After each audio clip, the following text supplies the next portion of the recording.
ఇది కూడా పోయేది గాలి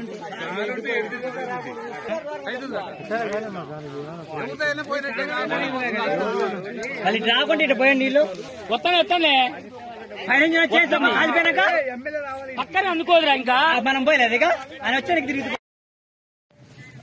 ఎమ్మెల్యే గారు వస్తుందని రోడ్డు ఓపెనింగ్ కానీ వస్తుంటే బాంబులు పెట్టారు పిల్లగాళ్ళు చూసాక బాంబులు వచ్చి ఉరిగేది వేయబడి ఉరిగేది కాలిపోవడం జరిగింది. అందాగా ఒక 130 కట్టలు కాలిపోయింది. ఆయనకి గడ్డి నష్టపరిహారం కట్టియాలని కోరుకుంటారు.